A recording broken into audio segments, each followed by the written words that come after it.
కట్టబడిన వారై వారు మన దేవుని ఆవరణములో వర్ధిల్లుదురు అని రాయబడింది. వర్ధిల్లాలి అంటే ప్రార్థనా మందిరము దగ్గర ఇక్కడ తేజస్సు ఉన్నది కాబట్టి, నివాసము దొరుకుతుంది కాబట్టి, తన పిల్లలమైన మనలను వర్ధిల్ల చేయడానికి ఇది ఒక్కటే ప్లేసు, ఇదొక్కటే స్థలం. ఎక్కడకు వచ్చి నీ హృదయాన్ని ప్రభుకు అర్పించటం వలన నీవు దీవించబడతావు, ఆశీర్వదింపబడతావు.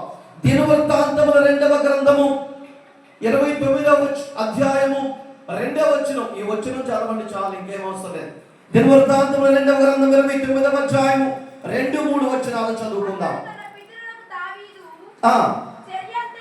అతడు అనగా హిజ్కియా గారు తన పితరుడైన దావీదు చర్యలంతటిని ప్రకారము యెహోవా దృష్టికి యథార్థముగా ప్రవర్తించెను. అతడు తన ఏలుబడి యందు మొదటి సంవత్సరము మొదటి నెలన యెహోవా మందిరపు తలుపు తెరచి వాటిని బాగు చేసెను. ఈ మాట వినండి ప్రియులారా, యెహోవా మందిరపు తలుపు తెరచి వాటిని బాగు చేసెను అని బైబిల్ సెలవిస్తుంది. పాత నిబంధన గ్రంథంలో హిజ్కియా గారు వర్ధిల్లడానికి, హిజ్కియా గారు తలపెట్టిన ప్రతి కార్యములో వృద్ధి చెందడానికి యథార్థంగా జీవించాడు.